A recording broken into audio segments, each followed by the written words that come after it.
the sixth Sunday of Easter coming up, and we have a fascinating passage once again. There's some weird Trinitarian stuff going on here. John is continuing to go into the deepest heart, really, of the incarnation. But I'm not going to say all that. Welcome, David in Dunedin.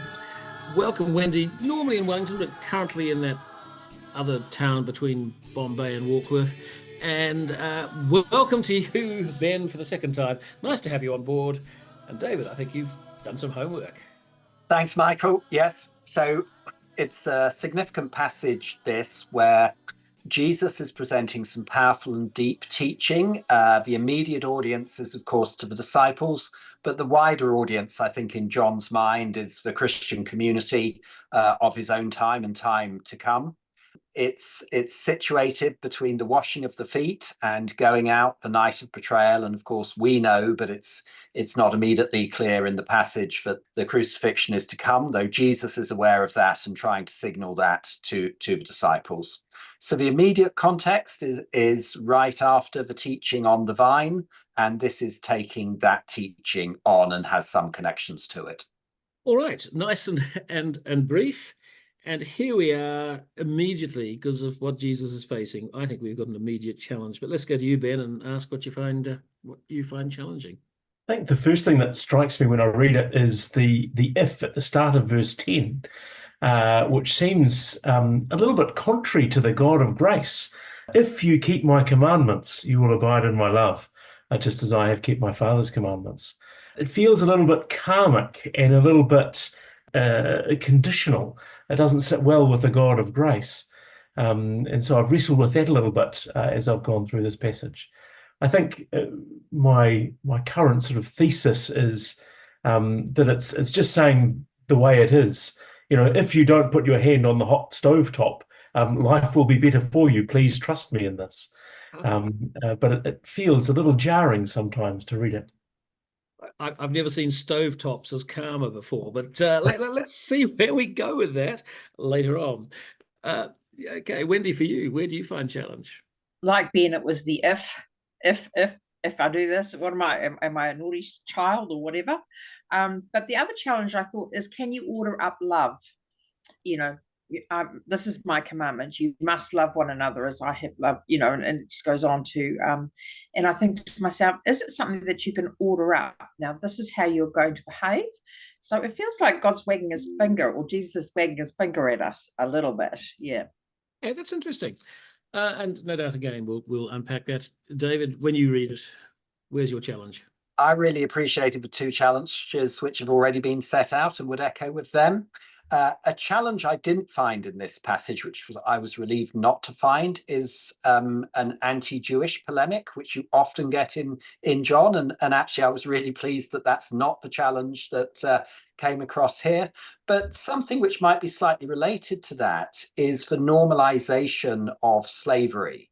So we have in the reference here, Jesus talking about treating his disciples as friends, not as servants. Well, that's positive. But if we do just dig into what was involved in treating people as servants rather than friends, actually the translation can be a bit soft. The word servant, I think, to most ears sounds more of a financial relationship than a slavery relationship, but the Greek term is much more suggestive of slavery rather than servanthood. And this is significant because scholars recently have been pointing out to the normalization of slavery in the New Testament. It isn't problematized. So I think there is a good reason when we see references to servants and to slaves, just to register that there are moral complexities here we need to be challenged by. Indeed, and John is full of those, so that's just one more. Thank you so much, David. But in a sense, you've all left us in a slightly dark place, and a lot of ambivalence there about reading this passage, which I feel as well. Let's go back to you straight away, David, and ask where you bring some good news. So fortunately, this passage is full of good news, and it's really nice to move on to that. The 15:12, this is my commandment, that you love one another as I have loved you. and then to move into the practical application of that, not wanting to get ahead of myself, but I do see the practical application there by spelling out what love means in concrete terms. No one has greater love than this, to lay down one's life for one's friends. Now 2 points here. First of all, I think this is taking us back to John 10:11, where the good shepherd was described as the one who would lay down his life for the sheep. So there's definitely a resonance here and definitely developing that teaching. But related to that, this is, I think, unconditional and sacrificial love that's being spoken of here. But it's sacrificial love with a purpose. Sometimes there's a danger in Christian talk about Jesus' sacrifice and Jesus' willingness to lay down his life to almost valorize sacrifice and suffering, whereas this is very clear that it's done with a purpose. And I think that's really positive, good news. It's not just laying down one's life, but laying down one's life for others. So that's good news. Yes, it is. And we need some of that in this passage. So, Wendy, for you, some good news. I love the idea of the Father and then the Son, and then it becomes my responsibility. So there's something that comes from the love between the Father and the Son that is passed from the Son onto me in my Christian walk. And it's about how do we love one another in order that we should have some fruit. So there's something about connecting it back to the vine, where as if we're abiding in that love. That's the fruit of that relationship. So it's just like, am I a member of Jesus's vine? You know? It's interesting, we're slipping into some very Trinitarian language. And of course, if we went further, we'd start to find the advocate, the comforter appearing. So it's fascinating, I find, how Trinitarian John is trying to be. Ben, give me the good news. Abide in my love. It's a lovely, lovely image. I love that word abide. And whenever I read this passage, I think of an experience I had with a class of 5-year-olds trying to do some meditation with them. And I invited them to reflect on or try and imagine what would it be like to sit in a pool of God's love. And then I asked them to say, you know, how hot or how cold is it? How big, how deep, how shallow, what you know. And one child had this beautiful image.